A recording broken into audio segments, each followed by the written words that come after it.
Monsieur le Président, Mesdames et Messieurs, chers amis, nous nous souviendrons de cette année 2020. Quelle année! Nous ne pouvons pas nous réunir comme d'accoutumée dans cette salle qui est une fois par an le centre de notre monde. New York, qui est la ville la plus ouverte qui soit, et celle de toutes les rencontres, ne peut pas nous accueillir. Elle a été pendant de longues semaines un des épicentres de la crise sanitaire mondiale. Et je veux ici la saluer particulièrement. La crise du Covid a un impact sur tout un chacun et sur tous les aspects, y compris les plus prosaïques et banals de la vie quotidienne. Comment visiter ses proches, sa famille, comment se rendre à son travail, comment suivre l'école à distance, comment faire ses courses, comment faire du sport. Et encore, ce sont ici les préoccupations de ceux qui ont ou avaient un emploi déclaré, une sécurité sociale, un accès aux soins de santé. Comme chef de gouvernement, j'ai eu affaire avec toutes les facettes de cette crise, avec des décisions à prendre dans l'urgence ayant des conséquences énormes sur la vie des citoyens, sur le fonctionnement des services publics, le maintien de l'activité économique, le financement des mesures anti-crise. C'était là et c'est encore le lot commun de tous les gouvernants de notre planète. Mais au-delà de ça, nous tous, citoyens de cette planète, sommes dans cette crise ensemble. Et ce n'est qu'ensemble que nous en sortirons. Nous sommes confrontés à une situation d'urgence planétaire. La crise, elle a frappé de façon quasi concomitante toutes les régions du monde. Elle a été accompagnée de limitations des libertés publiques, d'un retour des frontières, d'une remise en question même des acquis de la liberté des échanges commerciaux et de l'intégration économique, ainsi qu'une mise à l'épreuve sans précédent des systèmes de soins publics et privés, sans parler des questions éthiques auxquelles nombre d'entre nous n'avaient plus été confrontés depuis si longtemps. En Europe, au début de la crise sanitaire, les réflexes de protection de l'espace national n'ont pas manqué et continuent même encore aujourd'hui. Aussi a-t-on vu une remise en question de la libre circulation des personnes dans l'Union européenne, parfois bien au-delà du raisonnable. Le temps de l'action européenne au niveau sanitaire, social et économique est venu. Des décisions historiques ont été prises pour assurer une sortie de crise et une relance qui tiennent compte de la transition aussi écologique et des défis de notre développement durable. Les mois à venir continueront à nous éprouver durement. Mais j'ai bon espoir qu'au niveau national et européen, nous saurons nous en sortir. À côté de la tentation du repli sur soi, nous avons pu aussi constater au niveau international une coopération parfois extraordinaire entre acteurs étatiques et institutionnels, notamment dans le domaine de la recherche scientifique. Des efforts formidables sont en cours en vue de développer un vaccin Covid-19. Ce n'est qu'en garantissant cependant un accès équitable à un vaccin dans le monde entier que nous mettrons fin à cette pandémie. Nous avons aussi vu de très nombreux exemples concrets de solidarité entre les pays et les peuples. Je pense ici, par exemple, aux évacuations médicales. Les réponses aux défis de la gravité de la crise ont aussi mené à l'amélioration et à l'adaptation sur le champ des dispositifs médicaux et sanitaires et à un renforcement de la résilience des systèmes de réponse rapide. Cela dit, nous savons qu'au niveau global, la situation d'un grand nombre de pays suscite de grandes inquiétudes. La crise du Covid est devenue une crise sanitaire qui va au-delà du seul Covid-19, à travers la charge qu'il fait peser sur les systèmes de soins de santé. Et plus généralement, la remise en cause de stratégies pour lutter contre d'autres maladies, comme la malaria, la tuberculose ou encore le sida. La rupture des chaînes d'approvisionnement et les obstacles à la circulation, notamment de matériel de protection, ont également posé un défi important. À cet égard, je voudrais remercier les États qui nous ont aidés à acquérir des matériels de protection au plus fort de cette crise. Monsieur le Président, chers amis, le cri d'alarme du Programme alimentaire mondial et du Bureau pour les affaires humanitaires est tout simplement effrayant. Il y a un vrai risque de retour de la famine dans des parties importantes du monde, au-delà des zones de conflit ou de pays frappés par des catastrophes naturelles récentes. La crise sociale est vécue encore plus durement par les innombrables personnes qui vivent de l'économie informelle et qui sont privées de moyens à disposition dans les économies développées. La crise économique touche tous les pays, et en particulier les pays en développement. Les pays émergents ne sont pas épargnés. Face à la crise, ces pays n'ont pas la possibilité d'assurer cette résilience de systèmes de sécurité sociale ou de santé. Ils n'ont pas non plus les moyens de financer la sortie de crise en recourant au marché des capitaux. Proportionnellement, la charge de la dette est beaucoup plus importante pour eux que pour les pays développés. Mon pays, le Luxembourg, soutient pleinement les efforts en matière de moratoire et de réduction de la charge de la dette des pays les moins avancés. Les besoins en matière de financement sont de nouveau à la hausse pour les pays en développement qui risquent de faire un saut en arrière de 20 ans. Or, les moyens pour cela pourraient venir à manquer. L'aide publique au développement doit continuer à jouer un rôle déterminant. Dans les circonstances actuelles, plus encore qu'avant la crise du Covid, on ne peut hypothéquer l'assistance avec les aléas d'un financement par le marché de capitaux ou par d'autres instruments financiers, aussi innovants soient-ils. Je dis cela alors même que mon pays est en pointe dans le domaine de la microfinance, en particulier en Afrique. L'aide publique au développement du Luxembourg continuera à se chiffrer à 1% du revenu national brut. Les dépenses internationales climatiques et en matière de migration venant s'y ajouter. L'agenda d'Addis Ababa est là pour assurer le financement des objectifs de développement durable à l'horizon 2030. Il faut saluer l'initiative du secrétaire général, de concert avec les premiers ministres canadiens et jamaïcains, de convoquer une réunion à haut niveau sur le financement du développement durable dans un contexte post-Covid. Ce sera l'occasion d'avoir un aperçu d'ensemble sur une problématique qui est souvent traitée de façon fragmentaire, dans des enceintes relevant de processus si différents. Cela ne veut pas dire qu'il ne faille pas aussi recourir aux compétences éprouvées, quitte à les élargir d'institutions comme le Club de Paris ou l'OCDE. La place financière du Luxembourg participe pleinement à l'effort de développement de ce financement durable.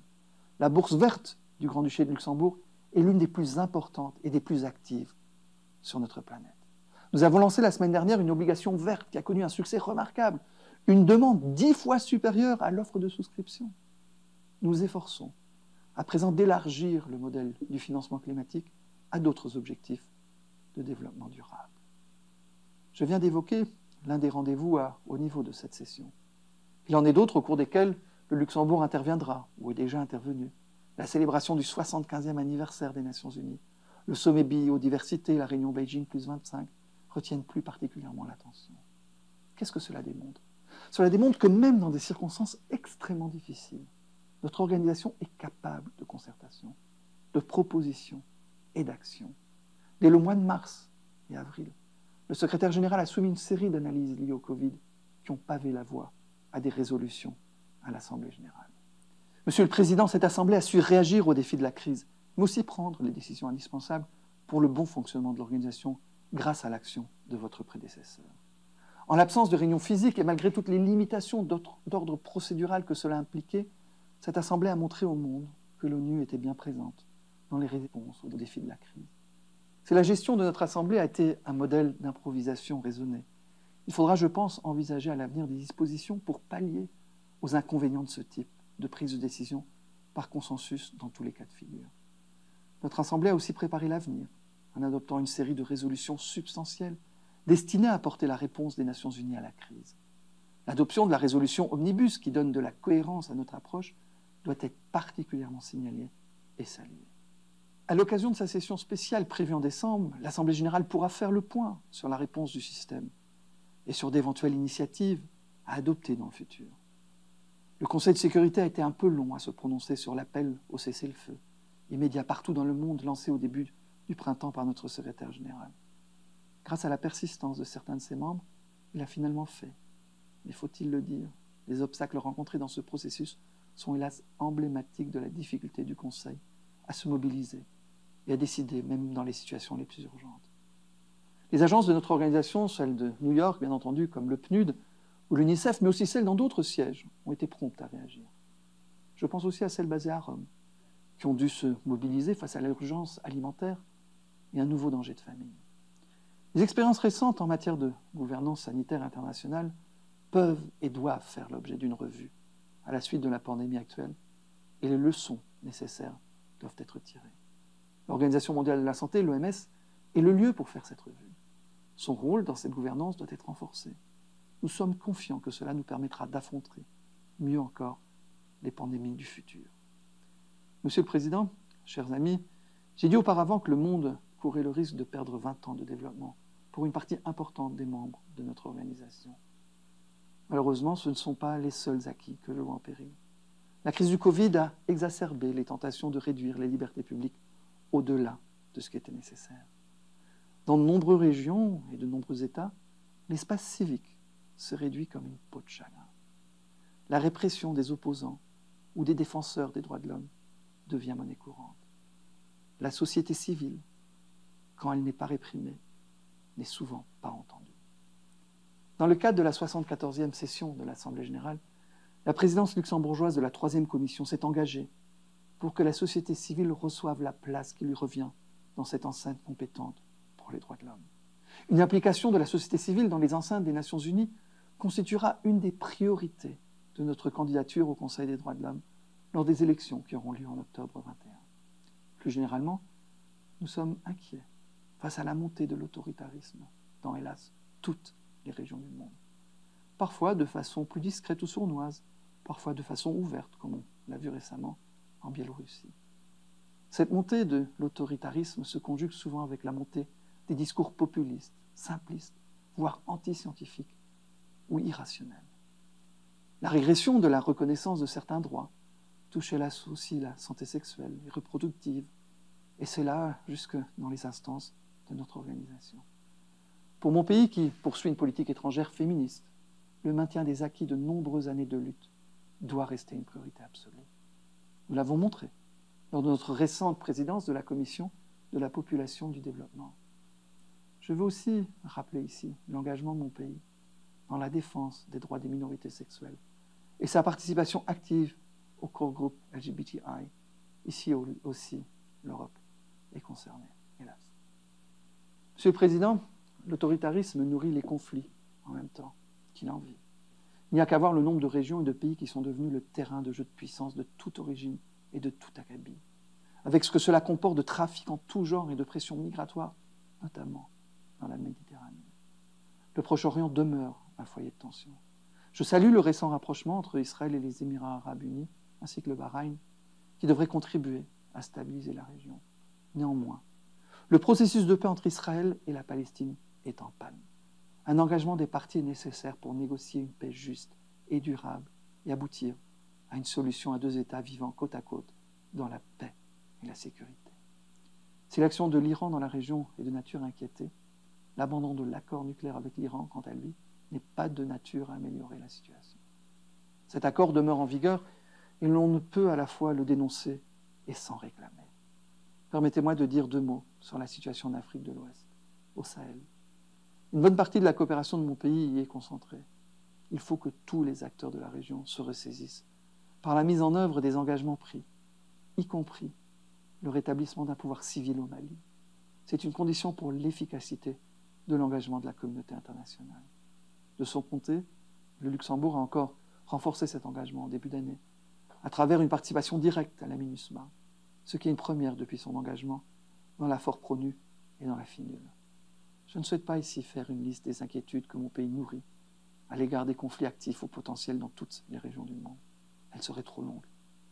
Force est de constater que les foyers de tension se multiplient et que l'émergence de nouveaux acteurs sur la scène internationale ne va pas toujours, loin s'en faut, dans le sens de l'apaisement. La remise en cause du multilatéralisme participe à cette montée des périls. Elle est de plus en plus fréquente et n'est pas le fait d'un seul acteur de la communauté internationale, comme on voudrait de temps en temps nous le faire croire. Pour notre part, nous adhérons à un ordre international basé sur la règle de droit et la souveraineté des États. Il n'y a pas de contradiction entre les deux. Je veux réitérer ici le plein soutien de mon pays à la Cour pénale internationale et à ses représentants. Les récentes attaques contre la Cour et les obstacles mis à son action doivent cesser. L'Organisation des Nations Unies est l'enceinte fêtière du système international et comme telle, la garante du multilatéralisme. Dans notre monde globalisé et interdépendant, l'action isolée, non concertée, constitue un risque pour tous, y compris pour ceux qui ne se sentent pas liés par la règle commune. La crise du coronavirus est là pour nous le rappeler, de la façon la plus claire et évidente qui soit. Pour sa part, le Luxembourg maintiendra son engagement international, documenté à travers sa participation aux travaux des enceintes à participation universelle de notre organisation, à travers ses contributions financières volontaires, par sa présence sur le terrain avec les Nations Unies et par ses candidatures aux fonctions électives de certaines enceintes, comme le Conseil des droits de l'homme pour le mandat 2022-2024.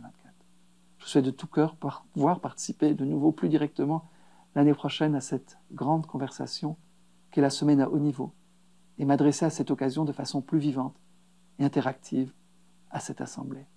Monsieur le Président, Mesdames et Messieurs, chers amis, je vous remercie de votre aimable attention de m'avoir écouté et j'espère vous revoir très vite et en vrai.